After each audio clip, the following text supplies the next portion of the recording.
خصوصاً نوجوان اور آپ میں سے جو نوجوان بیٹھے ہوئے ہیں، ہو سکتا ہے آپ سینکڑوں یا ہزاروں میں ہوں گے، اچھی طرح سے سمجھ لیں تمہاری جوانی تمہارے ہاتھوں میں امانت ہے۔ اس جوانی کی حفاظت کرنا تمہاری ذمہ داری ہے، اور آپ کی جوانی کی حفاظت کے لیے آپ کے ماں باپ کچھ نہیں کر پائیں گے، آپ کے استاد کچھ نہیں کر پائیں گے، آپ کا سماج کچھ نہیں کر پائے گا۔ آپ کو اپنی جوانی کی حفاظت کے لیے خود قدم اٹھانا ہے، اور جب جوانی کی حفاظت کرنی ہے تو مطلب اپنے ایمان، اپنے کردار، اپنی صحت، اپنی عادات کی حفاظت تمہیں کرنی ہوگی تو تم بچ سکو گے، ورنہ ایسا ہو سکتا ہے کہ تمہاری جوانی داغوں میں ڈوب گئی ہوگی اور آگے تمہاری فیملی لائف کامیاب نہیں ہوگی۔ پھر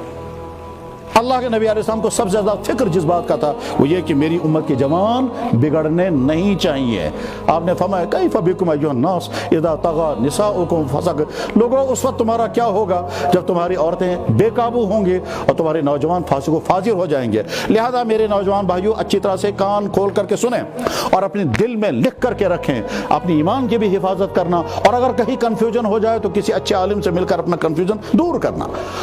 ایمان کا مطلب اللہ کی ذات، اللہ کے نبی کی ذات، آخرت کے متعلق دین کے کسی بھی چیز کے بارے میں کنفیوژن کہیں سے بھی آئے، چاہے کسی ویب سائٹ کے ذریعے، چاہے کسی فورم کے ذریعے، چاہے کسی تھیوری کے ذریعے، اور چاہے کسی گمراہ انسان کے ذریعے، اگر کنفیوژن کہیں آ گیا تو اپنے کنفیوژن کو دور کرنا، دماغ میں بٹھا کر مت رکھنا، ورنہ ایسا ہوگا اندر اندر تمہارا ایمان ختم ہو جائے گا اور تمہیں پتہ بھی نہیں چلے گا، زبان سے کہے گا استس مسلمان استی تو اسے اندر شاسن کفر۔ اپنے ایمان کی حفاظت، اس ایمان کی حفاظت کے لیے تمہیں ریسرچ کرنا پڑے، عالموں سے ملنا پڑے، سکالروں سے ملنا پڑے، ڈسکشن کرنا پڑے، مگر اپنے ایمان کو بچا لینا، اور پتہ بھی نہیں چلے گا ورنہ ایمان چھن جائے گا۔ اس میں کچھ سکالر بھی بیچ میں آئیں گے کنفیوز کرنے والے، اس میں کچھ ویب سائٹیں کام کر رہی ہیں، اس میں ڈسکشن ہوتے ہیں ٹی ویوں پر، چینلوں پر، وہ ڈسکشن کا مقصد ہی ہوتا ہے ایمان والا کنفیوژن کا شکار ہونا چاہیے اور ایمان چھن جاتا ہے۔